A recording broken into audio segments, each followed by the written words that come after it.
اللهم إني أسألك علما نافعا.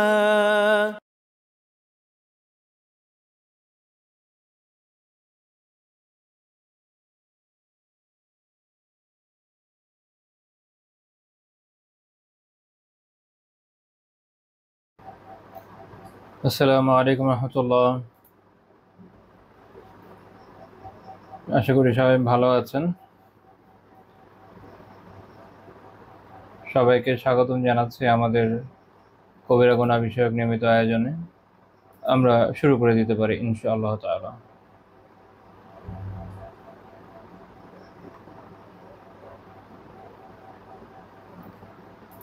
ইন্নাল হামদুলিল্লাহ নাহমাদুহু ওয়া নাস্তাঈনুহু ওয়া নুসাল্লি আলা রাসূলিহিল কারীম ওয়া আলা আলিহি ওয়া সাহবিহি আজমাইন, আম্মা বা'দ। আমরা ইতোমধ্যে বেশ কিছু কবিরা গুনাহ সম্পর্কে আলোচনা করে এসেছি আলহামদুলিল্লাহ। আজকে আমরা আলোচনা করতে যাচ্ছি নতুন একটি বিষয় সম্পর্কে। বিগত 2 দার্স আমাদের আলোচনা ছিল অশ্লীলতা বিষয়ে। এখন আমরা আরেকটি গুরুত্বপূর্ণ টপিক নিয়ে আলোচনা করতে যাচ্ছি। এটা এমন একটা গুনাহ যেটা শোনার পরে অনেকেরই মনে হতে পারে আচ্ছা এটাও একটা গুনাহ, কিন্তু এটা শুধু গুনাহ না, এটা একটা কবিরা গুনাহ। এবং এই কবিরা গুনাহ মানুষকে অন্যান্য কবিরা গুনাহ করার দিকে ধাবিত করে, বা বলা যায় যে এটা হচ্ছে সকল রোগের মূল। যদি এটা বলা হয় আমার মনে হয় ভুল বলা হবে না। অর্থাৎ বাকি যত কবিরা গুনাহ আছে সেগুলোকে বাস্তবায়ন করার পেছনে এই গুনাহটা দায়ী থাকে। এই গুনাহে যে আক্রান্ত তার মাঝে আল্লাহ তাআলার ভয় কমে যায়, দুনিয়ার প্রতি আকর্ষণ বেড়ে যায়, পরকালের যে ভীতি, পরকালের চাহিদা, পরকালের ভালোবাসা এগুলো সব দূর হয়ে যায়। ফলে ব্যক্তি বিভিন্ন ধরনের কবিরা গুনার মধ্যে লিপ্ত হয়। সেটা শিরক থেকে শুরু করে অন্যান্য যত ধরনের কবিরা গুনাহ হতে পারে সবগুলোতে ব্যক্তি লিপ্ত হয়ে যায়। এই কারণে এই রোগটাকে, এই কবিরা গুনাহটাকে বিশেষভাবে নজর দেওয়া জরুরি। তাসাউফের বা আত্মশুদ্ধির বিভিন্ন বইপত্রে এটাকে একটা আত্মিক রোগ হিসেবে তো চিহ্নিত করা হয়েছে, কিন্তু মুহাক্কিক উলামা যারা কবিরা গুনাহ নিয়ে লিখেছেন তারা উল্লেখ করেছেন এটাকে একটা কবিরা গুনাহ হিসেবে। তো সেই গুনাহটা কি? সেটা হচ্ছে কাসওয়াতুল কলব, অর্থাৎ হৃদয়ের কাঠিন্য, হৃদয় কঠিন হয়ে যাওয়া। অর্থাৎ আমরা এমন একটা গুনাহ নিয়ে আলোচনা করতে যাচ্ছি, একটা কবিরা গুনাহর নাম হচ্ছে হৃদয় কঠিন হয়ে যাওয়া। আমরা বিভিন্ন সময় শুনি হৃদয় কঠিন হয়ে যায়, হৃদয় কঠিন হয়ে গেলে সেটা এইভাবে নরম করতে হয়, এই হয় ওই হয়। কিন্তু এই যে হৃদয় কঠিন হয়ে যাওয়া, এটা একটা কবিরা গুনাহ। এটা একটা কি কবিরা গুনাহ। এটা হয়তো আমাদের কোনো চিন্তা আসে নাই যে হৃদয় কঠিন হয়ে যায় বুঝলাম, কিন্তু এই জিনিসটা আসলে কি? এটা কি মুস্তাহাব কোনো ব্যাপার তো আর না, তাই না? সাধারণ মুবাহ কোনো ব্যাপারও না। তাহলে এটা কোন জায়গায় যাচ্ছে? শরিয়ার যে বিধানগুলো এর মধ্যে কোথায় যাচ্ছে? এটার বিধান কি? এই আত্মিক রোগ, অন্তরে কাঠিন্য, এটা আসলে একটা কবিরা গুনাহ। আমরা যখন বলছি অন্তরে কাঠিন্য, এটা দিয়ে উদ্দেশ্য হচ্ছে কি কাসওয়াতুন, বা এই যে কাঠিন্য, এটা আরবিতে আবিধানিকভাবে বলে যে গিলাজুল কালব ও সিদ্ধাতু, যে হৃদয়ের কাঠিন্য, হৃদয়ের কঠোরতা। হৃদয় যখন কঠিন হয়ে যায়, হৃদয় যখন কঠোর হয়ে যায়, তখন সেই অন্তরকে বলা হচ্ছে যে কঠিন অন্তর বা কঠিন হৃদয়। আর পারিভাষিকভাবে যদি আমরা একটু দেখতে যাই, যেমন আরবি ভাষার ইমাম ইবনু মানজুর রাহিমাহুল্লাহ তাআলা তার কিতাব লিসানুল আরাবে তিনি বলছেন আল কাসওয়াতু ফিল কালবি, অন্তরের যে কাঠিন্য এটা কি? উনি ব্যাখ্যা করছেন যে যাহাবুল লিন ওয়ার রাহমা ওয়াল খুশুউ মিনহা। তিনটা চমৎকার গুণের কথা বলছেন যেগুলো দূর হয়ে যাওয়াটাই আসলে অন্তরের কাঠিন্য।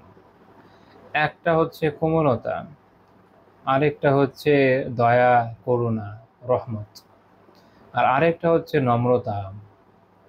এই তিনটা যখন দূর হয়ে যায় অন্তর থেকে, অর্থাৎ আত্মিক কোমলতা, অন্তরের মাঝে থাকা করুণা বোধ, অন্তরের যে নম্রতা, খুশু, তার বিনয়, এটা যখন দূর হয়ে যায়, তখন অন্তরে যে অবস্থানটা তৈরি হয় বা অন্তরে যে অবস্থা তৈরি হয় সেটা হচ্ছে অন্তরের কাঠিন্য।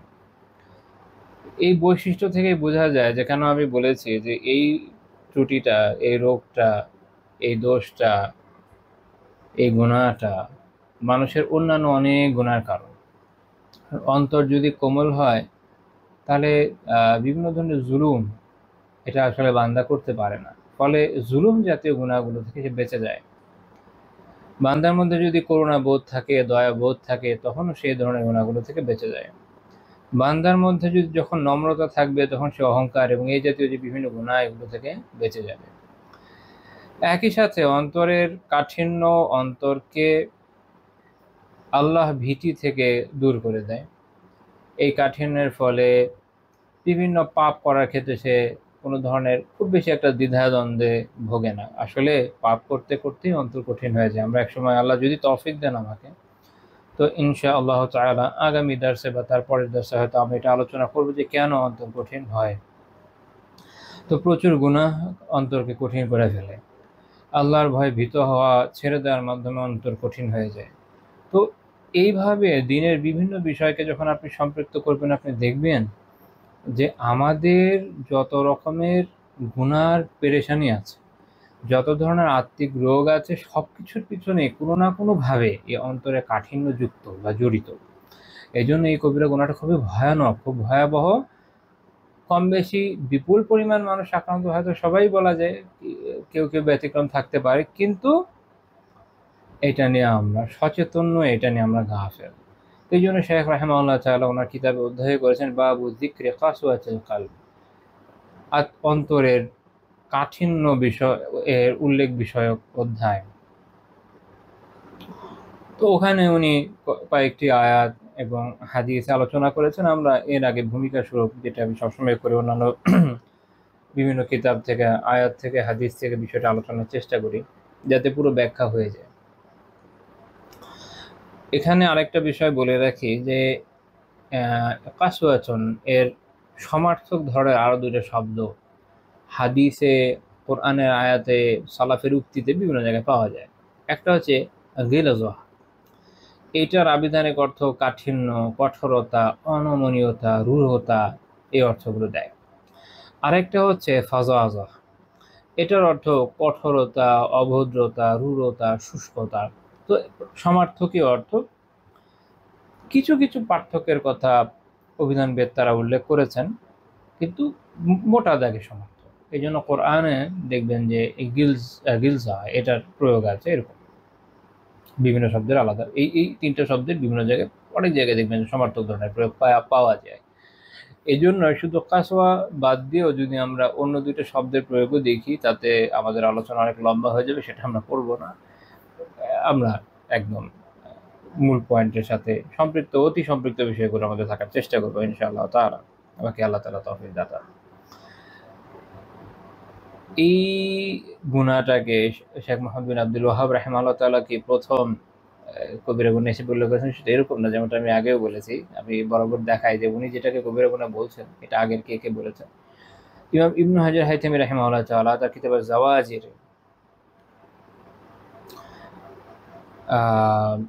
61 নাম্বার কবিরা গুনাহ হিসেবে এটা উল্লেখ করেছেন। কাসওয়াতুল কলবি বিহাইসু তাহমিলু সাহিবাহা আলা মানঈ ইতআমিল মুত্তার মাসালা। তিনি বলছেন যে 61 নাম্বার কবিরা গুনাহটা হচ্ছে অন্তরের কাঠিন্য। তারপর তিনি উদাহরণ হিসেবে বলছেন, যেমন কোনো ব্যক্তি কোনো বিপদগ্রস্তকে খাবার দিতে অস্বীকৃত করলো, দিল বা বাধা দিল বা দিল না, এই যে একটা বিষয়, তার সামর্থ্য ছিল, সক্ষমতা ছিল, সে দিল না। এটা হলো এই কারণে যে সে যেহেতু তার অন্তর কঠিন হয়ে গিয়েছে, এই জন্য সে করুণা বোধ করেনি। যে বিপদগ্রস্ত, যে কষ্টের মধ্যে আছে, তার ব্যাপারে সে করুণা বোধ করেনি, তাই তাকে খাওয়াতে সে অস্বীকৃতি জানিয়েছে, খাওয়াতে চায়নি। তো যে বালা মুসিবতে আক্রান্ত এই পর্যায়ে যে তার খাদ্য খুব জরুরি, যেমন দুর্ভিক্ষের সময়ে যার সামর্থ্য আছে, এটা তার জন্য আবশ্যক যে সে যার সামর্থ্য নেই, যে খেতে পারছে না, যে খুব খারাপ অবস্থায় আছে, তাকে খাবার দিবে।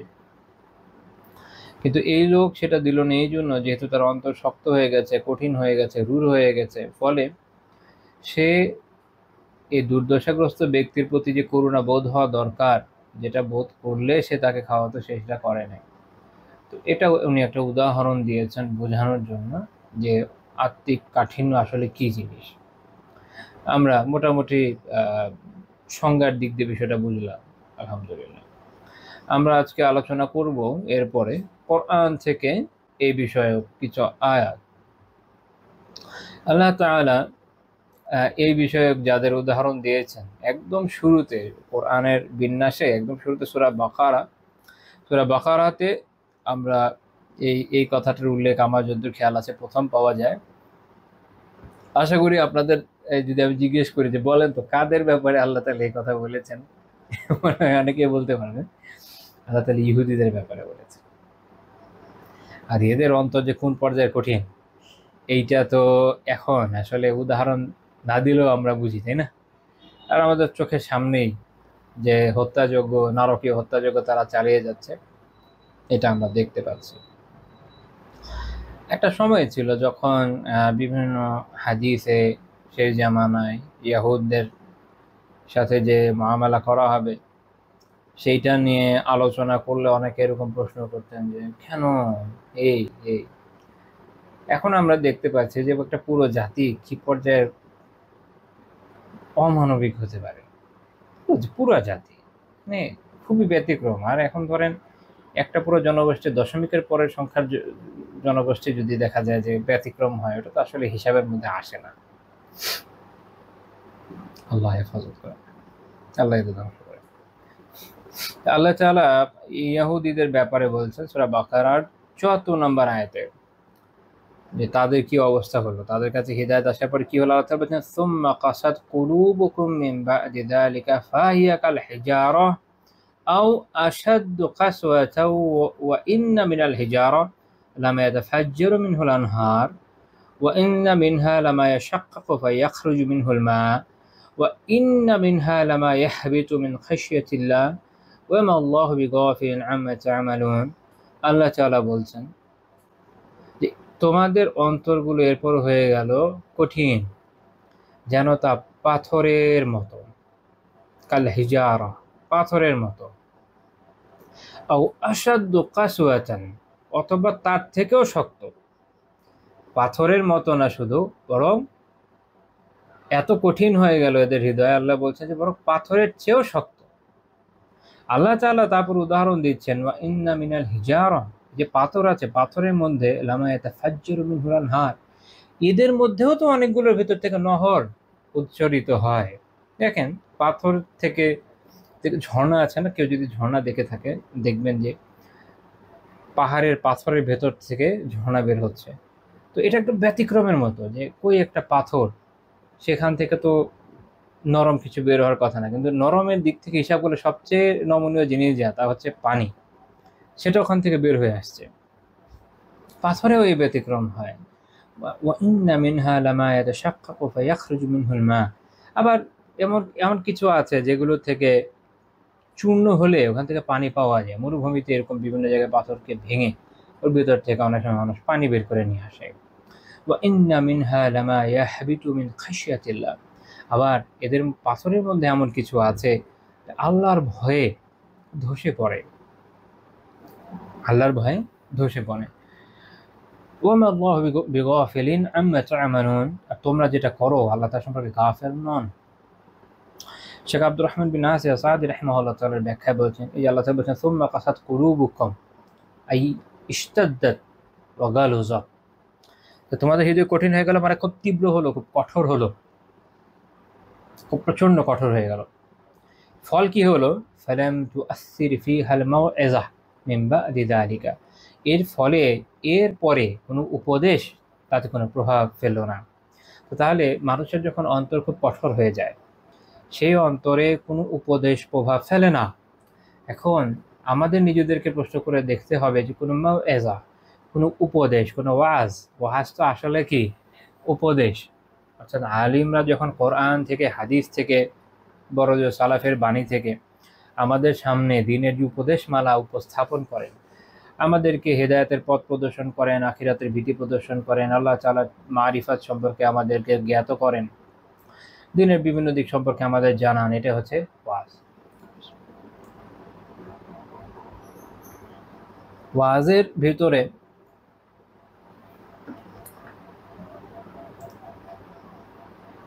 এই নাচানাচি, তারপরে বিভিন্ন ধরনের জোকস বলা, হাসাহাসি,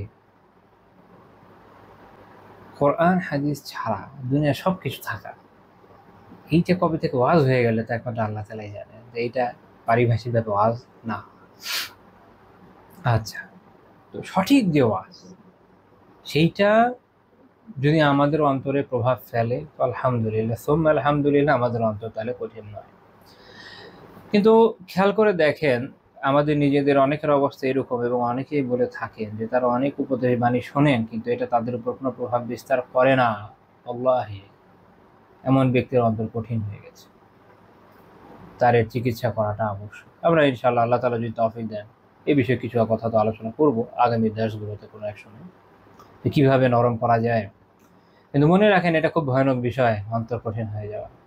কারণ এখানে ওয়াজ আর কাজে আসছে না, উপদেশ কোনো প্রভাব বিস্তার করছে না, তাহলে ওই অন্তর আর অন্তর কই রইল? তো আল্লাহ তাআলা এরপর যখন বলছেন যে মিন বাদি যালিক, কিসের পরে তাদের অন্তর কঠিন হয়ে গেল, যেটা সেখানে কোনো উপদেশ কাজে আসে না। শেখ সাদি রাহিমাহুল্লাহ বলছেন মিন বাদি মা আনআমা আলাইকুম বিন-নিআমি আল-আযীমা ওয়া আরাকুমুল আয়াত, যে তোমাদের উপর আল্লাহ তাআলা যে অনেক নেয়ামত, বড় বড় নেয়ামত দিয়েছেন সেটার পরে, এবং আল্লাহ তাআলার আয়াত দেখার পরেও তোমাদের উপর আল্লাহ তাআলার এই উপদেশ বাণী কোনো কাজে আসছে না। এখন দেখেন, ইহুদিদেরকে রাখেন এক সাইডে, ওরা কি জিনিস আমরা তো জানি, নিজেদের আত্মজিজ্ঞাসা দরকার।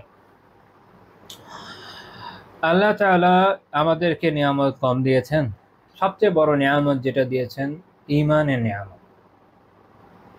যাদের এই নিয়ামত নাই তারা জানে যে এটা কত দামি, কত কিমতি।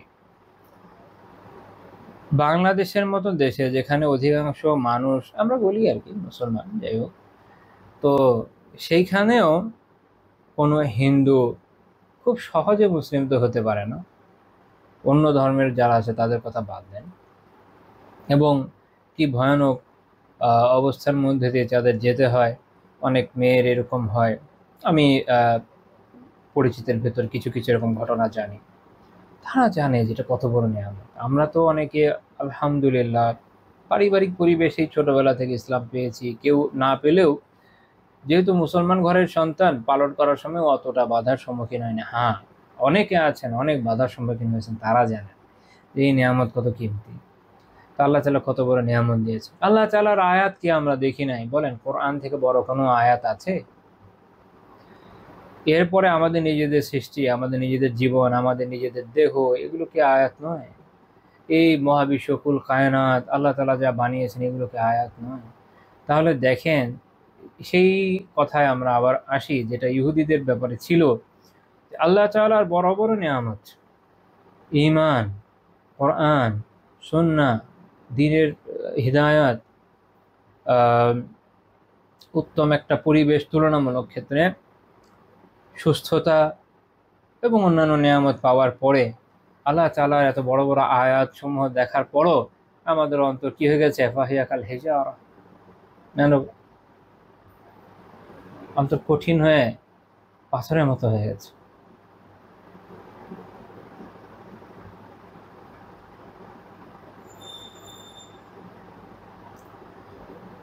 শেখ সাদি রাহিমাহুল্লাহ তাআলা এতে তাফসিরে বলছেন, ওয়ালাম ইয়াকুন ইয়ামবাগি আন তাকসা কুলুবুকুম লিআন্নামা শাহাদতুম মিম্মা ইউজিবু রিক্কাতাল কলব ওয়া ইনকিয়াদাহ।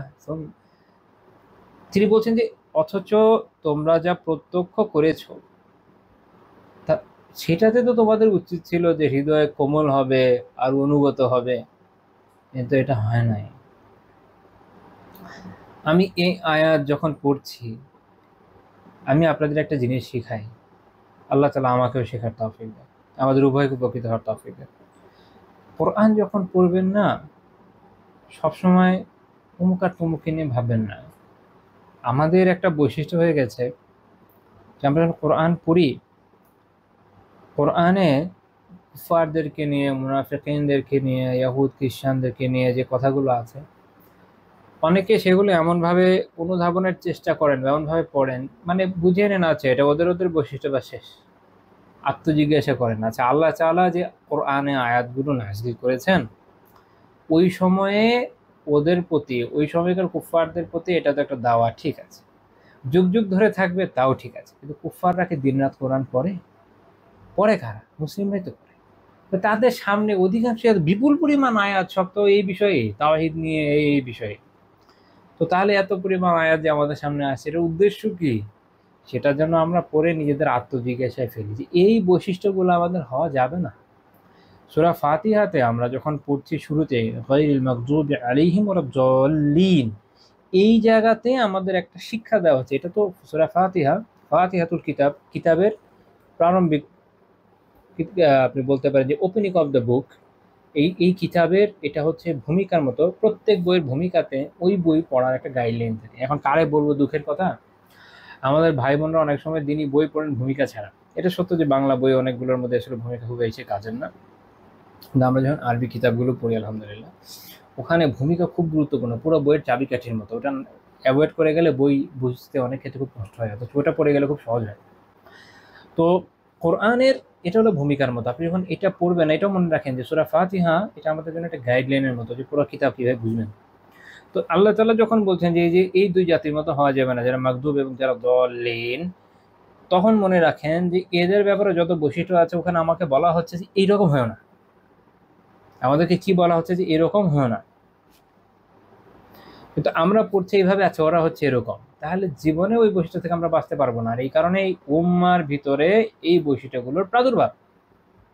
কাজেই যখন কোরআন পড়বেন এভাবে বুঝে পড়বেন, তাহলে ইনশাআল্লাহ তাআলা বুঝতে সক্ষম হবেন এবং নিজেও এই রোগ থেকে বাঁচতে সক্ষম হবেন। তো এই পয়েন্টটায় আসেন, দেখেন যে আমাদেরও উচিত ছিল যে আমাদের অন্তর যেন বিনীত হয়, কোমল হয়, সেটা হয় নাই। তার জায়গায় আমাদের অন্তর হয়ে গেছে কঠোর। কিরকম কঠোর? পাথরের মতো। তো শেখ সাদি রাহিমাহুল্লাহ তাআলা বলছেন, এই যে পাথরের উপমা দেওয়ার কারণ কি? উনি একটা মজার কথা বলেছেন। উনি বলছেন যে পাথর আসলে লোহার থেকেও অসাধ্য, লোহার থেকেও শক্ত, লোহার থেকেও কঠিন। এইটা ওনার বলার কারণ কি? মানে এক হিসাবে আমাদের মনে হবে যে লোহাই বেশি কঠিন, কারণ লোহা দিয়ে পাথর ভাঙা যায় না। উনি উদাহরণ দিচ্ছেন যে আসলে লোহা, তারপর সীসা, এগুলোকে আগুনে গলানো যায়, পাথরকে তো গলানো যায় না, কারণ পাথর আগুনে পড়ে আরো আগুন জ্বালায়। আগে মানুষ কি করতো? পাথর দিয়ে আগুন জ্বালাতো। এই জন্য আল্লাহ তাআলা লোহার উপমা নেন নাই, লোহাও তো একসময় গলে, পাথরের উপমা এনেছেন। তো দেখেন, এ হচ্ছে পাথর, তো অন্তর হয়ে গেছে কিসের মতো? পাথরের মতো। এই জন্য আল্লাহ তাআলা এই যে অন্তরের কাঠিন্য, এটার মুজাম্মাত করলেন, নিন্দা করলেন, এই জন্য এটা কবিরা গুনাহ। আরো আয়াত আছে, আমরা দেখবো ইনশাআল্লাহ তাআলা। এবং আল্লাহ তাআলা কি জানালেন? যে এই অবস্থা হয় এক পর্যায়ে কঠিন হতে হতে হতে হতে, যে ওইটা থেকে না ঝর্ণার অবকাশ থাকে, না পানি বের হওয়ার অবকাশ থাকে, ওইটা আল্লাহ তাআলার ভয়ে যে একটু নড়াচড়া করবে। মানে পাথরও এমন আছে যেটা আল্লাহ তাআলা খাইছে, আল্লাহ তাআলার ভয়ে ধসে পড়ে, উপর থেকে পড়ে যায়। কিন্তু এদের অন্তর এরকম যে পাথর হলে ওই ক্যাটাগরির পাথর না যেটা কোনো কাজে আসে, যেটা থেকে নহর প্রবাহিত হয়, যেটা থেকে পানি বের হয়, যেটা আল্লাহর ভয়ে পড়ে, অন্তত এতটুকুও তো না, তাও না। তার মানে উপমাগুলো খেয়াল করেন যে ঝর্ণা হলে মানুষ উপকৃত হয় অনেক বেশি পরিমাণে, এটা এদের অন্তর দিয়ে হবে না, মানুষ ক্ষতিগ্রস্ত হবে। যে পাথর থেকে পানি বের করা যায়, অনেক বেশি না হলেও অল্প হয়, সেটা দিয়েও মানুষ উপকৃত হয়, অনেক বেশি না হলেও অল্প মানুষ তো উপকৃত হয়। আর যেই পাথর আল্লাহ তাআলার ভয়ে ধসে পড়ে, সে আর কিছু না হলেও আল্লাহকে ভয় তো করে, এরা ওই কোনো ক্যাটাগরির মধ্যেই পড়ে না। এই হচ্ছে ইয়াহুদদের বৈশিষ্ট্য। খেয়াল করে দেখেন যে এই বৈশিষ্ট্য কার ভিতরে আছে। তার নিজের সংশোধন, নিজেদেরকে সংশোধন করা অত্যন্ত জরুরি। এখানে কয়েকটা বিষয় তাফসীরের সাথে সম্পৃক্ত। এক, যে আল্লাহ তাআলা যে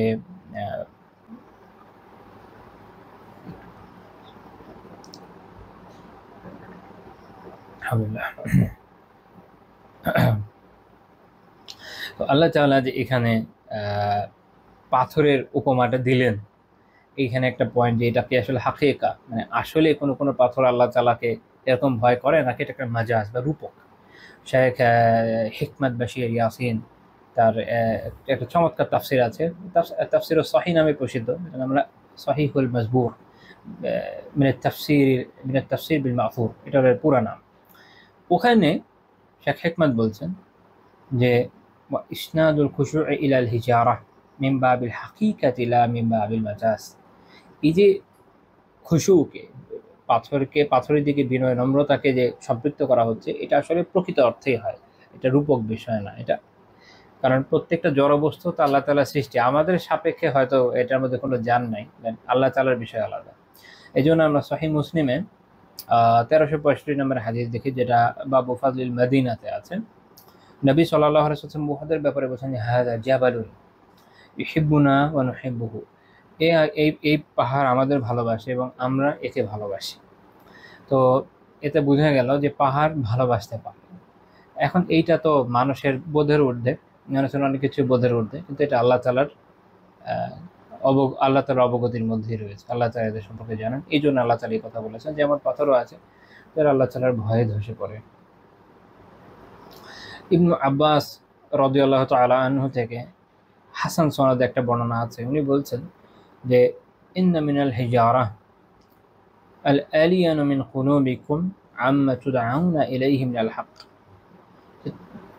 তোমাদের যখন সত্যের দিকে আহ্বান করা হয়, তখন তোমাদের হৃদয়ের যে অবস্থা হয় না, কিছু পাথরের অবস্থা আছে যে তোমাদের এই হৃদয় থেকে সেটা নরম হয়। ইবনু আব্বাস রাদিয়াল্লাহু তাআলা আনহু বলছেন। তো এখানে আরেকটা পয়েন্ট, সেটা হচ্ছে যে এখানে কিন্তু এটা বলা হয় নাই যে কি কারণে আল্লাহ তাআলা কি কারণে ইহুদিদের অন্তর এরকম কঠিন হয়ে গেল। শানকিতি রাহিমাহুল্লাহ তাআলা আদওয়াউল বায়ানে এটা নিয়ে আলোচনা করতে গিয়ে বলেছেন যে লাম ইউবাইয়িন হুনা সাবাবা কাসওয়াতি কুলুবিহিম, তাদের অন্তর কেন কঠিন হয়ে গেল তার কার্যকারণসমূহ এখানে বর্ণনা করা হয় না, ব্যাখ্যা করা হয়নি। ওয়ালাকিন্নাহু আশারা ইলা যালিকা ফি মাওয়াদিআ উখরা, কি অন্য জায়গায় আল্লাহ তাআলা এটা ব্যাখ্যা করেছেন কেন তাদের অন্তর কঠিন হয়েছে। আমরা যদি ওটা একটু দেখি তাহলে আমাদের জন্য বোঝা সহজ হবে, যেন আমরা এই রোগ থেকে বাঁচি। কারণ কার্যকারণ বুঝলে আপনি রোগ থেকে বাঁচবেন। যেমন আপনি জানেন যে অমুক কাজটা করলে মানুষ তমুক রোগে পড়ে, তো আপনার ওই জিনিস থেকে বেঁচে থাকেন। এই কারণে আমাদের কার্যকারণ জানা লাগে। সূরা মাঈদায় 13 নম্বর আয়াতে আল্লাহ তাআলা বলেছেন ফাবিমা নাকযিহিম মিসাকাহুম লাআন্নাহুম ওয়া জাআলনা কুলুবাহুম কাসিয়া, যে তারা তাদের অঙ্গীকার ভঙ্গের কারণে আমি তাদের লানত দিয়েছি এবং তাদের অন্তরসমূহকে করেছি কঠোর। অর্থাৎ আল্লাহ তাআলার সাথে বান্দার যে অঙ্গীকার, হেদায়েতের উপর থাকার, দিন পালন করার, তাই না, এই যে সামগ্রিকভাবে দিন পালনের ব্যাপারটা, এটা যখন বান্দা ভঙ্গ করে, সেটা সে পালন করে না, এটা নিয়ে লুকোছাপা করে বিভিন্ন ধরনের যে ধরনের কাজ করে আর কি, মানুষ ঘুরিয়ে ফিরে বাঁচার চেষ্টা করে, তো এটা আল্লাহ তাআলা লানত পাওয়ার এবং অন্তর কঠিন হয়ে যাওয়ার কার্যকারণ, মনে রাখেন। এইটা করে ইহুদিরা বরবাদ হয়েছে, আল্লাহ আমাদের হেফাজত করেন, আমিন। তবে আমাদের যা বরবাদি তার পিছনে এই কারণ আছে। আর অন্য আয়াতে আল্লাহ তাআলা সূরা হাদীদে 16 নম্বর আয়াতে বলেছেন ফাতালা আলাইহিমুল আমাদ ফাকাসাত কুলুবুহুম, তাদের উপর দীর্ঘকাল যখন অতিক্রান্ত হলো তখন তাদের অন্তরগুলো কঠিন হয়ে গেল। এই বিষয়টা নিয়ে আমি পরে আবার আলোচনা করব ইনশাআল্লাহ, স্পেসিফিকলি আয়াত নিয়ে আলোচনা করব। 2 নম্বর আয়াত যেটা আমাদের আলোচ্য বিষয়। তাহলে আমরা আগের আয়াতে বললাম তো অন্তর কঠিন হয়ে যাওয়ার বিষয়ে আল্লাহ তাআলা যে নিন্দা করেছেন এবং ইহুদিদের অন্তর কঠিন হওয়ার কারণে যা যা ক্ষতি হয়েছে সেই সম্পর্কে যে কথাগুলো আল্লাহ তাআলা জানিয়েছেন, আমরা কিছুটা হলেও বুঝলাম আলহামদুলিল্লাহ। সূরা আনআম 43 নম্বর আয়াতে আল্লাহ তাআলা বলছেন ফালাউলা ইয জাআহুম বাসুনা তাদাররু ওয়ালাকিন কাসাত কুলুবুহুম ওয়াযায়্যানা লাহুম শাইতানু মা কানু ইয়ামালুন। সুতরাং তারা কেন বিনীত হয় নাই যখন আমার আযাব তাদের কাছে আসে? কারণ আল্লাহ তাআলার আযাব যখন বান্দার কাছে আসে, ওটা দেখেও আসছে, ওটা দেখেও বান্দা যখন তওবা করে আল্লাহ কিন্তু মাফ করেন। যেমন ইউনূস আলাইহিস সালামের যে জাতি, তাদেরকে আল্লাহ তাআলা এই কারণে ছাড় দিয়েছিলেন, কিন্তু এরকম ধ্বংসপ্রাপ্ত জাতির কপালে কি হয়? তারা বিনীত হয় না, আযাব দেখেও বিনীত হয় না। যেন আল্লাহ তাআলা বলছেন যে কেন হয়নি, ওয়ালাকিন কাসাত কুলুবুহুম, কিন্তু বরং তাদের হৃদয় নিষ্ঠুর হয়ে কঠিন হয়ে গিয়েছিল। যেহেতু অন্তর কঠিন হয়ে গিয়েছিল, এর ফলে আল্লাহ তাআলা আযাব দেখেও তাদের বোধোদয় হয় না। এই দেখেন, যাদের অন্তর কঠিন হয়, যারা বিভিন্ন ধরনের শয়তানি কার্যক্রম পরিচালনা করে, বিভিন্ন ধরনের জুলুম করে, কুফর করে, শিরক করে, তারা বিভিন্ন ধরনের আযাবে যখন পড়ে, এটা নিয়ে কিন্তু মকারি করে, এটা নিয়ে তারা হাসি ঠাট্টা করে। তারা আল্লাহর আযাব দেখে সতর্ক হয় না, মনে হয় না আল্লাহ এটা থেকে আমাদের বাঁচান, আমি তওবা করলাম না, এটা কিন্তু তারা করে না। কেন? কাসাত কুলুবুহুম, তাদের অন্তরসমূহ কঠিন হয়ে গেছে। অন্তর কঠিন হয়ে গেলে কিভাবে করবে? তার তো বোধোদয় হয় না। বোধ জাগ্রত হওয়ার জন্য অন্তর তো নমনীয় হওয়া লাগবে, এটা তো তার মধ্যে নাই। এবং আল্লাহ তাআলা বলেন এর কারণ কি, বলে যায়্যানা লাহুমুশ শাইতানু মা কানু ইয়ামালুন, তারা যা করতো শয়তান এটা তাদের জন্য সুশোভিত করে দিয়েছে।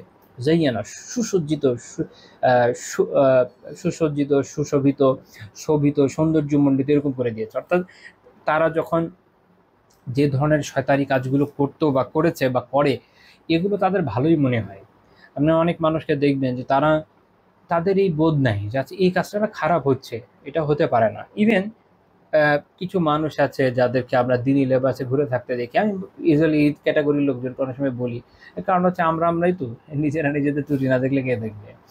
তো এই বিষয় হলো যেটা, যে যারা এরকম দিন পালন করছে বা দিন লেবাসে ঘুরে বেড়াচ্ছে, এরা অনেক সময় দেখবেন যে এমন কোনো কথা বললো, এমন কোনো খারাপ কাজ করলো, অনেক মানুষ হাজির হয়ে যায় ডিফেন্ড করার জন্য। কেন?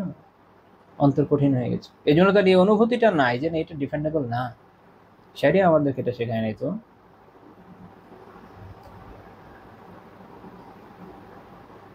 শেখুল ইসলাম তাহির ইবনে আশুর আল মালিকি রাহিমাহুল্লাহ তাআলা তিনি এই আয়াতের ব্যাখ্যা করতে গিয়ে তার যে তাফসীর আত-তাহরীর ওয়া তানবীর, সেখানে বলছেন যে ওয়ালাকিন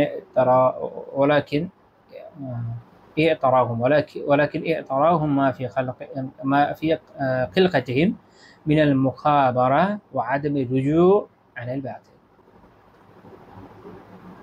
كأن قلوبهم لا تتأثر فشبهت بالشيء القاسي। তিনি বলছেন যে কিন্তু তাদের স্বভাবে যে জেদ, যে বাতিল থেকে ফিরে না আসার প্রবৃত্তি ছিল, এটাই আসলে তাদেরকে গ্রাস করেছে, যেন তাদের হৃদয়ে কোনো প্রভাব গ্রহণ করে না। এই জন্য এটাকে কঠিন বস্তুর সাথে তুলনা করা হয়েছে। তারপর বলছেন ওয়াল কাসওয়াতু আস-সালাবা, কঠোরতা মানে যে কোনো কিছু শক্ত হওয়া। ওয়াকাদ ওয়াজাদা আশ-শাইতানু মিন তিবাইহিম আউনা আলা নাফসি মুরাদিহি ফীহিম, শয়তান তাদের স্বভাবের মধ্যে তার যে মুরাদ, তার যে উদ্দেশ্যটা ছড়িয়ে দেওয়ার জন্য সহায়তা পেয়েছে। মানে এদের নফসের অবস্থা এরকম, দেখেন মানুষের যে কি বলে তবিয়ত, এইটা এরকম হয়ে যায় যে তার মধ্যে জেদ কাজ করে। এবং যেটা এখানে উনি বলছেন যে আদমুর রুজু আনিল বাতিল, বাতিল থেকে ফেরত আসার যে এক, মানে মানুষ বাতিল দেখলে এখান থেকে যখন বুঝছে যেটা হক, তাহলে বাতিল ছেড়ে চলে আসি, এই যে রুজু করা, ফেরত আসা, এই প্রবণতাটা এদের নফসের মধ্যে নাই। নফসের মধ্যে আছে জেদ, নফসের মধ্যে আছে একগুয়ামি, হঠকারিতা, বাতিলের উপর টিকে থাকার প্রবণতা। তাদের প্রবৃত্তির অবস্থা হচ্ছে এরকম। এই কারণে এটা পাথরের মতো, পাথর যেরকম যেখানে আছে ওইখানেই থাকবে, এটা এরকম। এবং এই কারণে ওইটা এরকম শক্ত। আর এই যে তাদের আত্মিক অবস্থা এরকম, এইটার মধ্যে শয়তান এই সাহায্যটা পেয়েছে এটার মাধ্যমে, যে আচ্ছা তাহলে এদের মাধ্যমে আমি আমার উদ্দেশ্যটা সাধন করতে পারি। ফাহাসসানা লাহুম তিলকাল কাসওয়া ওয়া আগরাহুম বিল ইস্তিমরারি আলা আসাবিহিম ওয়া আমালিহিম, সে তাদের এই কঠোরতাকে কি করেছে, সুন্দর করে দেখেছে, বা খুব সুন্দর, এরকমই থাকো। এবং তাদেরকে তাদের যে পাপ এবং তাদের যে কাজ, যে আমল যাচ্ছে করছিল, এটার মধ্যে অটল থাকতে উদ্বুদ্ধ করেছে। তাহলে আমরা কি বললাম এই লম্বা চড়া প্যারাগ্রাফ থেকে? সেটা হচ্ছে এই যে যেহেতু তাদের মধ্যে বিনয় নাই, বরং এর বিপরীতটাও হয়েছে। সেটা কি হয়েছে? জেদ, একগুয়েমি, হঠকারিতা, বাতিলের উপর অটল থাকার প্রবণতা। এর ফলে শয়তান এই বিষয়টাকে ইউটিলাইজ করেছে। বাবা, তো খুবই ভালো কাজ করছে। আপনি দেখবেন যে কুফাররা বিভিন্নভাবে নিজেদের অ্যাটিটিউড দেখানোর চেষ্টা করে যে সে তার শিরক কুফরের মধ্যে থেকে কত ভালো কিছু করছে। এই হায়াতের প্রয়োগ দেখবেন ওই জায়গাগুলো, সূরা আনআমের 43 নম্বর আয়াতে। তাহলে অন্তর যখন কঠিন হয়ে যায়, আমরা আমাদের শিক্ষার উপকরণটা দেখি, আমরা কি শিখবো? আল্লাহ তাআলা আলহামদুলিল্লাহ আমাদের তো হেদায়েত, আল্লাহর রহমত যে আমরা পেয়েছি, আল্লাহ দিয়েছেন, দিন দিয়েছেন, ঈমান দিয়েছেন। আল্লাহ আমাদের আরো হেদায়েতের, কারণ আমাদের হেদায়েত সবসময় দরকার, হেদায়েতের স্তর আছে। আল্লাহ তাআলা আমাদের বান্দা হিসাবে, এই উম্মার ব্যক্তি হিসাবে, এই জামানার ব্যক্তি হিসাবে যে পর্যায়ে তিনি আমাদের তৌফিক দেন, ওই সর্বোচ্চ পরিমাণ হেদায়েত দেন, আল্লাহর কাছে এই তৌফিক চাই এবং হেদায়েতের উপর অটল থাকার তৌফিক দেন, আমিন। না, আমাদের শিক্ষার বিষয় হলো এখানে এই যে যদি অন্তর কঠিন হয়ে যায়, তো আল্লাহ তাআলার যে পরীক্ষা, আল্লাহ তাআলার যে আযাব যখন আসবে, আমরা কিন্তু কি করব না, অনুধাবন করব না। তাহলে অন্তরের জন্য নরম হওয়া জরুরি। তখন দেখবেন যে ছোট ছোট বিপদ বা ইয়ের বিষয়, ছোট বিপদ হচ্ছে, কোনো পরীক্ষায় পড়ছেন, আপনি আল্লাহর দিকে রুজু করবেন, কান্নাকাটি করবেন, ইস্তিগফার করবেন। এর বিপরীত ক্রমে যার অন্তর কঠিন হয়ে যায়, সে কি করে? সে হঠকারিতা দেখায়, সে জেদ ধরে থাকে, একগুঁয়েমি করে, নিজের পাপ অস্বীকার করতে থাকে। আবার অনেকে দেখবেন পাপ স্বীকার করে সেইটাকে ডিফেন্ড করতে যায় যে কেন আমি পাপটা করেছি এবং এটা করা খুব ভালো ছিল, ওই সময়ের জন্য এটাই সঠিক ছিল। লা হাওলা ওয়ালা কুওয়াতা ইল্লা বিল্লাহিল আলিয়্যিল আযীম। ওয়াযায়্যানা লাহুমুশ শাইতানু মা কানু ইয়ামালুন। তারা যা করতো শয়তান তাদের জন্য তা সুশোভিত করেছে। লা হাওলা ওয়ালা পাপের উপর, হঠকারিতার উপর, একগুঁয়েমির উপর জেদ করেন না,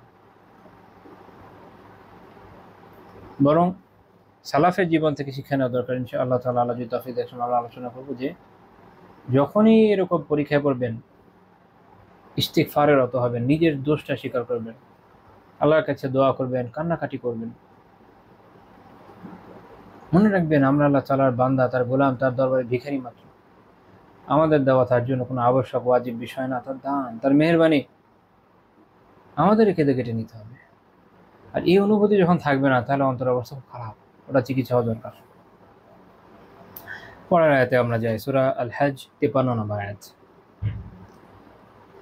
শয়তানরা মানুষকে বিভিন্ন ধরনের যে ওয়াসওয়াসা বা যা নিক্ষেপ করে তাদের অন্তরে, ওটা উল্লেখ করে আল্লাহ তাআলা বলেছেন, লিয়াজআলা মা ইউলকি শাইতানু ফিতনাতাল লিল্লাযিনা ফি কুলুবিহিম মারাদুন ওয়াল কাসিয়াতি কুলুবুহুম ওয়া ইন্নাজ জালিমিনা লাফি শিকাকিন বাঈদ। আল্লাহ বলেছেন এটা এই জন্য যে শয়তান যা নিক্ষেপ করে তা যাতে তিনি তাদের জন্য পরীক্ষার বস্তু বানিয়ে দেন। আল্লাহ তাআলা এটা তাদের পরীক্ষার বস্তু বানিয়ে দিয়েছে। ফলে যেটা হয়েছে যে যাদের অন্তর সময় রয়েছে ব্যাধি, লিল্লাযিনা ফি কুলুবিহিম মারাদ, কাদের জন্য ফিতনা? শয়তানের নিক্ষেপ সবার জন্য ফিতনা নয়, ফিতনা তাদের জন্য, লিল্লাযিনা ফি কুলুবিহিম মারাদ, যার অন্তরে রোগ আছে। আল্লাহ আমাদের হেফাজত করেন, আমাদের আত্মিক রোগগুলোকে ঠিক করে দেন। আর ওয়াল কাসিয়াতি কুলুবুহুম, আর যাদের অন্তরগুলো শক্ত।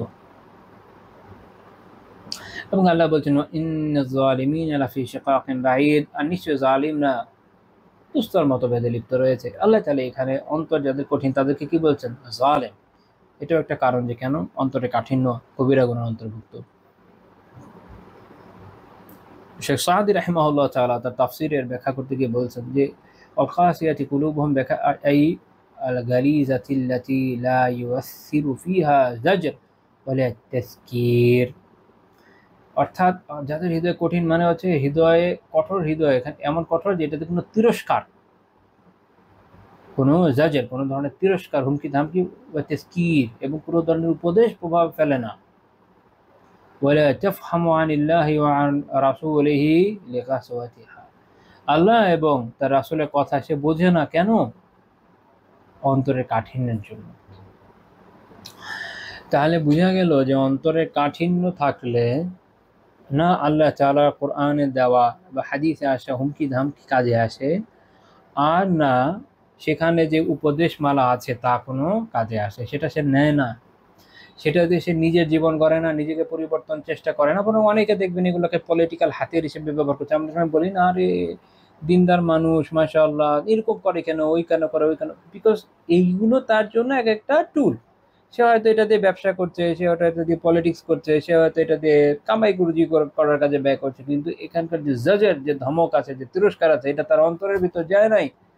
এখানে যে তাযকির আছে, যে উপদেশ আছে, সেটা শুনে সে নিজেকে পরিশুদ্ধ করে নাই।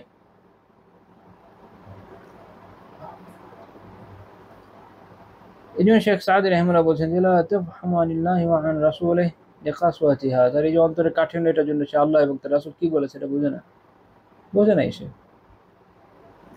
فإذا سمعوا ما ألقاه الشيطان جعلوه حجة لهم على باطلهم, কিন্তু শয়তান যা বলে, তো শয়তান তার অন্তরে যে নিক্ষেপ করেছে, এটা মানে অন্তরের মধ্যে যে চিন্তাটা আসছে, যেটা আসলে কোরআন সুন্নাহর খেলাফ, যেটা আসলে দ্বীনে ইসলামের খেলাফ, ইসলামের প্রতিষ্ঠিত অবস্থানের খেলাফ, এইটাকে সে কি করছে? তার বাতিলের পক্ষে দলিল হিসেবে ব্যবহার করছে, বাতিলের পক্ষে দলিল। ওয়াজাদালু বিহি ওয়া শাক্কাল্লাহ ওয়া রাসূলুহু, এইটা নিয়ে সে তখন তর্ক বিতর্ক করে এবং আল্লাহ এবং তার রাসূলের বিরোধিতা করে। আলিয়াউযুবিল্লাহ। তো মনে রাখেন যে যার অন্তর কঠিন এই অন্তরের কাঠিন্য পাপের জন্য যেমন, প্রবৃত্তির তাড়নার জন্য যেমন, তেমনি এইটার ফলে মানুষ হেদায়েতকে গ্রহণ করতে পারে না। এটার ফলে মানুষ সঠিক দিনকে আত্মস্থ করতে পারে না, বরং সে খারাপকে সঠিক মনে করে এবং ওইটাকে দিনের নামে চালিয়ে দেওয়ার চেষ্টা করে বা ওইটাকে প্রতিষ্ঠিত করার চেষ্টা করে। তার নিজের অন্তরে আসা বিভিন্ন ওয়াসওয়াসাকে সে দিনের সঠিক ব্যাখ্যা মনে করে। অথচ উম্মার পরম্পরাগতভাবে আমাদের কাছে যে ইলম আসছে সেটাই আসলাম, সেটাই নিরাপদ। সেখানে এক ব্যক্তির কোনো অবস্থান নাই, বরং পুরা সিলসিলা আছে, হাজার হাজার ওলামার কাজ আছে। খেয়াল রাখতে হবে। তারপর আমরা একটা আয়াত দেখি, সূরা আজ-জুমার 22 নম্বর আয়াত। আল্লাহ তাআলা বলেন, আফামান শারাহা আল্লাহু সাদরাহু লিল ইসলামি ফাহুয়া আলা নূরিম মির রাব্বিহ। আল্লাহ ইসলামের জন্য যার বক্ষকে খুলে দিয়েছেন, সে তার রবের পক্ষ থেকে নূরের উপরে রয়েছে। আলহামদুলিল্লাহ, রাদিতু বিল্লাহি রাব্বান ওয়া বিল ইসলামি দীনান ওয়া মুহাম্মাদিন নবী সাল্লাল্লাহু আলাইহি ওয়াসাল্লাম। তাহলে আল্লাহ তাআলা আমাদের জন্য যেহেতু ইসলামকে খুলে দিয়েছেন, ইসলামের জন্য আমাদের বক্ষকে উন্মোচন করে দিয়েছেন, ফাহুয়া আলা নূরিম মির রাব্বিহ। আলহামদুলিল্লাহ যে আমরা আল্লাহ তাআলার এক এই হেদায়েতের যে নূর তার উপরেই রয়েছে বটে। আল্লাহ বলছেন, ফাওয়াইলুল লিল কাসিয়াতি কুলুবুহুম মিন যিকরিল্লাহ উলাইকা ফি দালালিম মুবিন। আর ধ্বংস সেই লোকের জন্য যার হৃদয় কঠিন হয়ে গেছে আল্লাহর স্মরণ থেকে, তারা তো স্পষ্ট বিভ্রান্তিতে নিপতিত। আল্লাহ তাআলার স্মরণ থেকে কঠিন হয়ে গেছে মানে, শেখ সাঈদী রাহিমাহুল্লাহ বলছেন, লা তালিনু লিকিতাবি ওয়া লা তাতাযাক্কারু আয়াতি ওয়া লা তাতমাইন্নু বিযিকরি বাল হিয়া মু'রিদাতুন আন রাব্বিহা মুলতাফিতাতুন ইলা গায়রিহি ফাহাউলাই লাহুমুল ওয়াইল আশ-শাদীদ ওয়াশ-শাররুল কাবীর। খুব সুন্দর কথা বলেছেন এর ব্যাখ্যায়। তিনি বলছেন, অর্থাৎ আল্লাহ বলছেন যে যার অন্তর কঠিন হয়েছে কি থেকে, আল্লাহ তাআলা জিকির থেকে, মানে যে তার যার যার অন্তর আল্লাহ তাআলার কিতাবের প্রতি নরম হয় না, আল্লাহ তাআলার কিতাব পড়ার প্রতি আগ্রহ হয় না, বোঝার প্রতি আগ্রহ হয় না, এই কিতাব থেকে ইলম অর্জন করবে আগ্রহ হচ্ছে না, এই কিতাব পড়তে গিয়ে অন্তর নরম হচ্ছে না, আল্লাহ তাআলা ভয়ে কাঁদছেন, আল্লাহ আখিরাতের আশায় আশান্বিত হচ্ছে না, অর্থাৎ লা তালিনু লিকিতাবি, কিতাবের প্রতি নরম হচ্ছে না যতভাবে হতে পারে, ওয়ালা তাতাযাক্কারু আয়াতি, এবং আল্লাহ তাআলা যে আয়াত এগুলো স্মরণ করছে না। সেটা এক তো হচ্ছে পারে কোরআনের আয়াত, সেটা সে মুখস্থ করা, সেটা মনে রাখা, ভাবা, এটা নিয়ে চিন্তা করা, তাদাব্বুর করা, এটা সে করে না।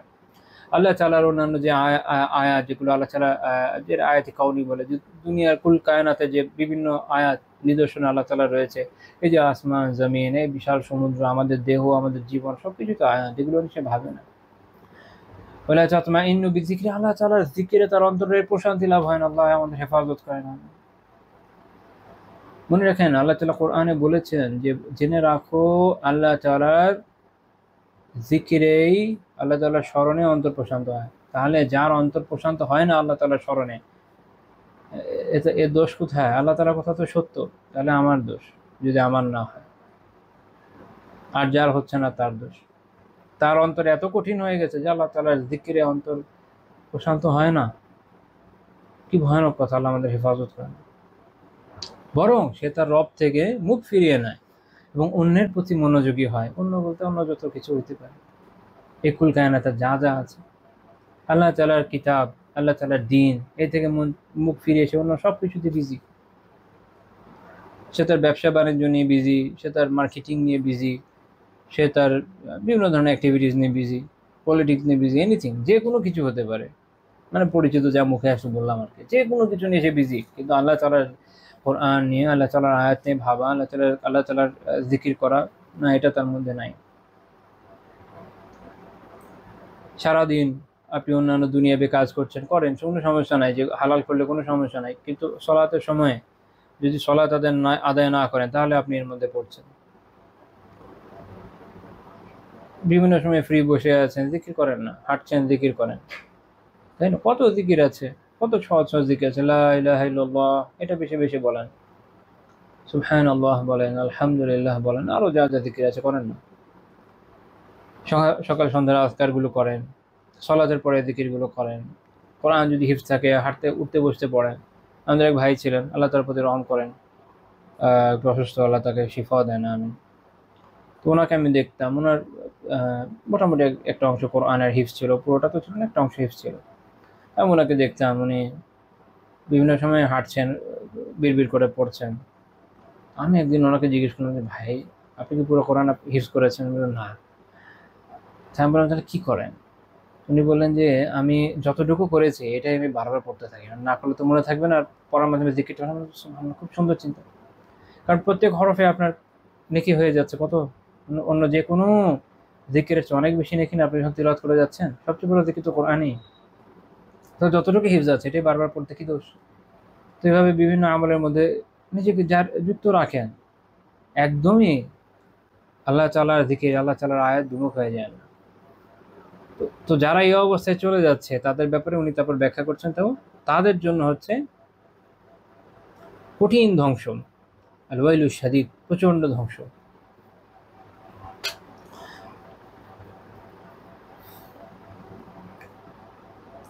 আল্লাহ আমাদের হেফাজত করেন। আমরা এরপর আরেকটা আয়াতে যাবো ইনশাআল্লাহ তাআলা, যেটা হচ্ছে আল্লাহ তাআলা সূরা আল হাদীদে 16 নম্বর আয়াতে যা বলেছেন, যেটা এর আগে আমি বলেছিলাম, যেটা আমরা পরে আলোচনা করবো। আল্লাহ তাআলা কি বলেছেন? আলাম ইয়ানি লিল্লাযীনা আমানু আন তাখশা কুলুবুহুম লিযিকরিল্লাহ ওয়া মা নাযালা মিনাল হাক্কি ওয়া লা ইয়াকুনু কাল্লাযীনা উতুল কিতাবা মিন ক্বাবলু ফাতালা আলাইহিমুল আমাদু ফাকাসাত কুলুবুহুম ওয়া কাসীরুম মিনহুম ফাসিকুন। যারা ঈমান এনেছে তাদের হৃদয়কে আল্লাহর স্মরণে এবং যে সত্য নাজিল হয়েছে তার কারণে বিগলিত হওয়ার সময় হয়নি। এবং এমন এক প্রশ্ন আমার, আপনার, আমাদের সবার জন্য, না আমাদের অন্তরে কি এখনো এই যে আলোচনা যা করে আসলাম না, এরপরে এটাই আমাদের আজকে শেষ আয়াত, এরপর আমরা হাদিসে চলে যাবো ইনশাআল্লাহ তাআলা।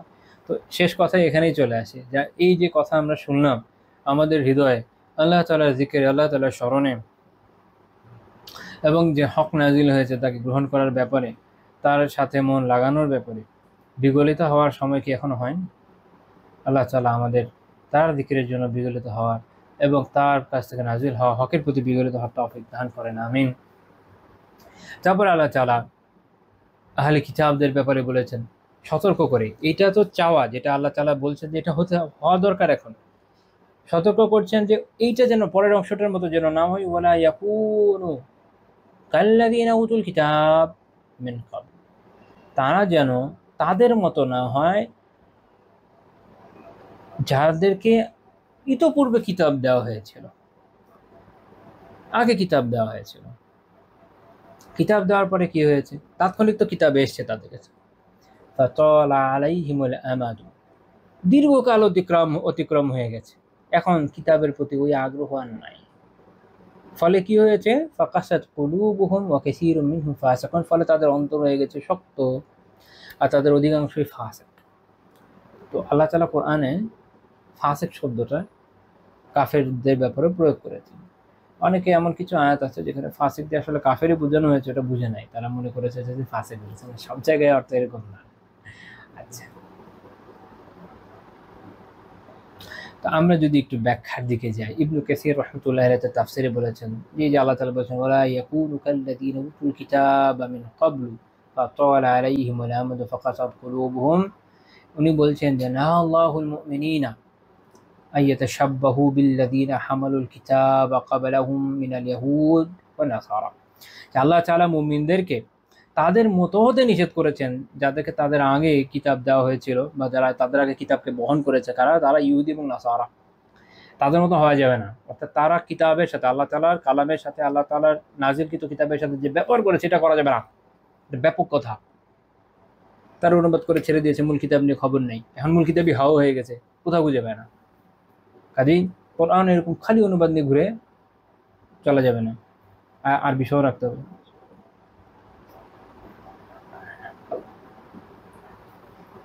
তারা কিতাব পাঠ করে না, আমাদের পড়তে হবে। তারা কিতাব থেকে শিক্ষা নেয় না, আমাদের শিখতে হবে। আবার তারা কিতাব পড়ে কিভাবে পড়ে?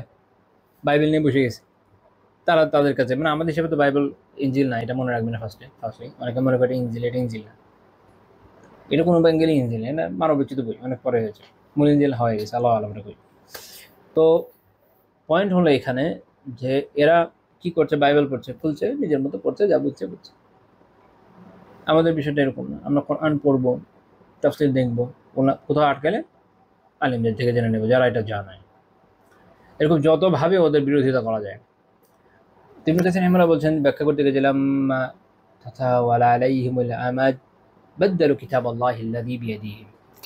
যখন আল্লাহর কিতাব এই সময় চলে গেল, দীর্ঘ সময় চলে গেল, এরা কি করলো যে নিজেদের হাতে আল্লাহর কিতাবকে বদলে দিল। এরা বদলে দিয়েছে, বিভিন্ন জায়গায় মাঝখানে লেখা ঢুকেছে। বিশেষ করে এটা ইহুদিদের ক্ষেত্রে বেশি প্রাসঙ্গিক, কারণ খ্রিস্টানদের তো মূল কিতাবই পাওয়া যায় না। ইহুদিদের ক্ষেত্রে যেটা হচ্ছে যে ওল্ড টেস্টামেন্টটা ওদের কাছে আছে, ওইটার ভিতরে যে আপনার কি বলে 10 কমান্ডমেন্টস ওইটা আছে, মানে এনআই এর ভিতর। তারপরে ওদের নিজস্ব যে ল, এটাতে এত বেশি ছেড়ছাড় করেছে। তালমুদ বানিয়েছে দুই রকম, একটা হচ্ছে যেটা গ্যালিলিতে লেখা, একটা হচ্ছে যেটা ব্যাবিলনে লেখা। পরবর্তী সময়ে আমি নাম তো যদি ভুল না করি, মেমোনাইডিস, যাদেরকে সেকেন্ড মোজেস বলে ওরা, সে এটা ঠিক করে দিয়েছে যে প্রাধান্য পাবে লয়ের ক্ষেত্রে গ্যালিলির যে তালমুদ এটা। তো এগুলোর মধ্যে ওরা কি করেছে, নিজেদের মন মতো লিখে দিয়েছে, নিজেদের মতো চেঞ্জ করে দিয়েছে, নিজেদের মতো। ওশতারাউ বিহি সামানান কালিলা, আল্লাহ তাআলার কিতাবকে বেচে দিয়েছে তুচ্ছ মূল্যে।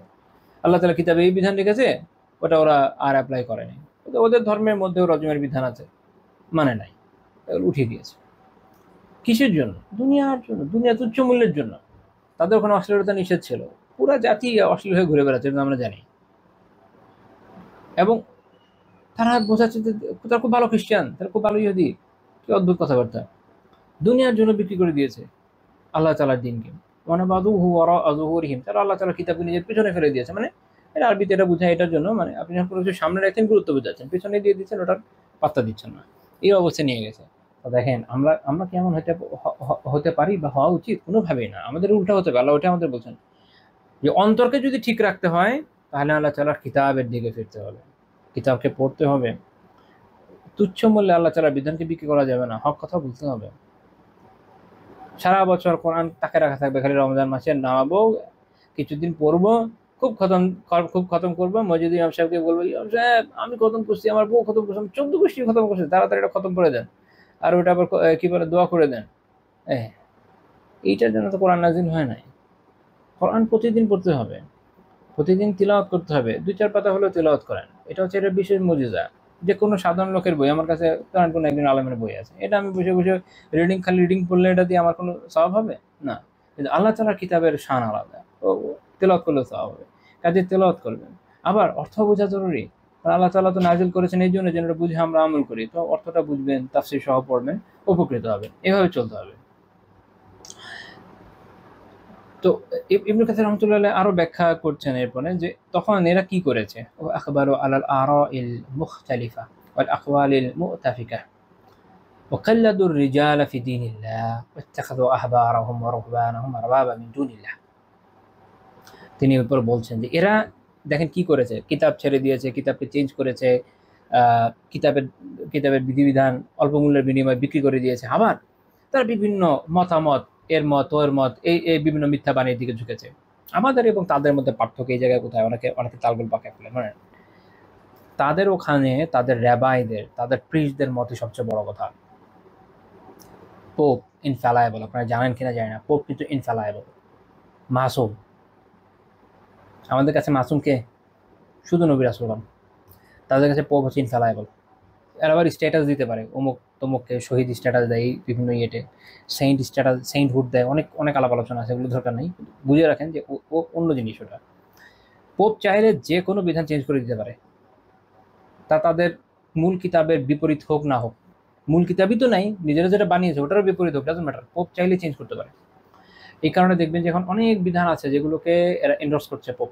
আধুনিক যে সেকুলার লিবারালদের বিভিন্ন বিষয় বলে কি যে ইসলাম কেন পারছে না? ওরা তো পারছে, কারণ ওদেরটা ম্যান মেড রিলিজন। পোপ চাইলেই পারে, রাবাইরা চাইলেই পারে, আমরা পারি না। আমাদের মূল কোরআন, তাই সে যে ফিক একজন ব্যক্তি অনুসরণ করুক না কেন, সে হানাফি হোক, শাফি হোক, মালিকি হোক, হাম্বলি হোক, আহলে হাদিস হোক, যেই হোক, মূল কোরআন, তারপর হাদিস এবং আমাদের প্রজন্ম পরম্পরা এলম, এই যে ব্যাখ্যা, আমাদের বাইরে যাব না। যে আমাদের এই আরো তাদের পার্থক্য হচ্ছে এখানে যে তারা কি করেছিল, বিভিন্ন মতামত এবং মিথ্যা বাণীর দিকে ঝুঁকেছিল, যেগুলো কি আসলে এগুলো তাদের কিতাবের বিপরীত। এবং ইবনে কাসির রাহিমাহুল্লাহ বলছেন ওয়াকাল্লাদুর রিজাল ফি দীনিল্লাহ, আল্লাহ তাআলার দ্বীনের ক্ষেত্রে ব্যক্তির তাকলিদ করছিল। তাকলিদ কিরকম? তারপর উনি ব্যাখ্যা করছেন ওয়াত্তাখাযু আহবারহুম ওয়া রুহবানাহুম আরবাবা মিন দুনিল্লাহ, আল্লাহ তাআলাকে বাদ দিয়ে তারা তাদের যে পণ্ডিত এবং তাদের যারা সন্ন্যাসী, দুই ধরনের ইবাদত গুজার ব্যক্তি এবং তাদের আলেম, এদেরকে রব হিসেবে গ্রহণ করেছিল। কারণ যেটা তারা বলছে যেটা হালাল তো হালাল, এটা হারাম তো এটা হারাম, যেটা স্টিল চলছে এবং সম্ভবত আগামীতেও চলবে আল্লাহু আ'লাম। এটা আমাদের এরকম না, আমাদের এখানে হালাল হারাম দেখার জন্য মূলনীতির আলোকে কোরআন এবং সুন্নাহ এবং সালাফে ইলম তার উপর ভিত্তি করা বলা হয়। এই হলো পার্থক্য। এটা অনেকে বুঝে না, আমি যেটা ব্যাখ্যা করে দিলাম। না তো অনেকে বলবে আচ্ছা আমাদের এখানে পার্থক্য এই জায়গায়, আমাদের মূল কিতাব, কোনো মাসালা শুরুতে কোথায় খুঁজে হয় কিতাবে, তারপর হাদিসে, তারপরে ইজতিহাদ করা লাগে। ইজমাতে যদি পাওয়া যায় আলহামদুলিল্লাহ, না পেলে ইজতিহাদ করা লাগে।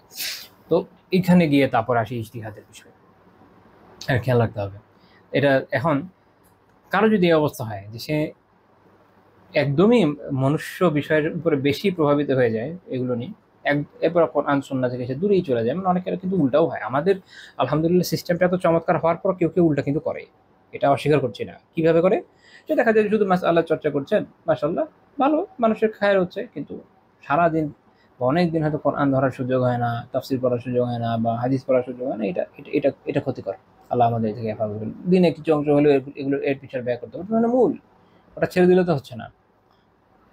তো তারপর ইবনে কাসির রাহিমাহুল্লাহ বলছেন ফাইনদা যালিকা কাসাত কুলুবহুম, এই অবস্থাতে গিয়ে কি হয়ে গেছে যে তাদের অন্তর কঠিন হয়ে গেছে, যেহেতু তারা আল্লাহর কিতাবকে বাদ দিয়ে দিয়েছে, আল্লাহর কিতাব বিপরীতে তুচ্ছ মূল্য গ্রহণ করেছে, আল্লাহর কিতাবকে পরিবর্তিত করে ফেলেছে। হ্যাঁ, বা তাদের পাদ্রীদেরকে, তাদের সংসার বিরাগী সন্ন্যাসীদেরকে রবের মতো গ্রহণ করেছে। আপনারা এরকম কিছু ভিডিও ইউটিউবে পাবেন যে এই পুরান পাদ্রীদের যে কঙ্কাল, এগুলো ওরা সংরক্ষণ করে রেখেছে, সেগুলো আবার ধরে বরকত নেয়, হ্যাঁ যেগুলো থেকে, এগুলো ধোয়া পানি এদের। আমি একটা ইয়েতে দেখছিলাম যে কোন এক পাদ্রী তার বউ কাল আগে মরে গেছে, তার যে হাত, ওইটা চুবিয়ে পানি সবাইকে দিচ্ছে, ওরা খাচ্ছে আর কি, বরকত দিচ্ছে। এই যে অবস্থা আল্লাহ, ফলে এই অবস্থায় কি হয়েছে যে তাদের অন্তর কঠিন হয়ে গেছে। ফালা ইয়াকবালুনা মা আযা, এখন তারা কোনো উপদেশ গ্রহণ করে না। ওয়ালা তালিনু কুলুবুহুম বিওয়াদি ওয়ালা ওয়াঈদিন ওয়া কাসীরুম মিনহুম ফাসিকুন, এখন কোনো ওয়াদা, কোনো হুমকি দ্বারা তাদের অন্তর নরম হয় না এখন। আর তাদের অধিকাংশ হয়ে গেছে ফাসিক মানে ইফিল আমাল, আমলের ক্ষেত্রে ফাসিক। কুলুবুহুম ফাসিদা, তার অন্তরগুলো হয়ে গেছে নষ্ট, দূষিত। ওয়া আমালুহুম বাতিল, আমল হয়ে গেছে বাতিল। তাহলে আমরা কি বুঝলাম এই আলোচনা থেকে? যে আমাদের কাজ হচ্ছে আমাদের অন্তরকে নরম করতে হবে আল্লাহ তাআলার জিকিরের জন্য, আল্লাহ তাআলার আয়াতের জন্য, দ্বীনের জন্য। এবং আহলে কিতাবদের মতো কুফার মুশরিকরা তো দূরের কথা, মুশরিকিনরা তো দূরের কথা, যেগুলো যে ধরেন বিভিন্ন পেগান রিলিজিয়ন্স আছে, ওগুলোর কথা বোঝানোর জন্য এই শব্দ ব্যবহার করলাম। আমরা তো খ্রিস্টানরা মুশরিক থেকে আলাদা কিছু না।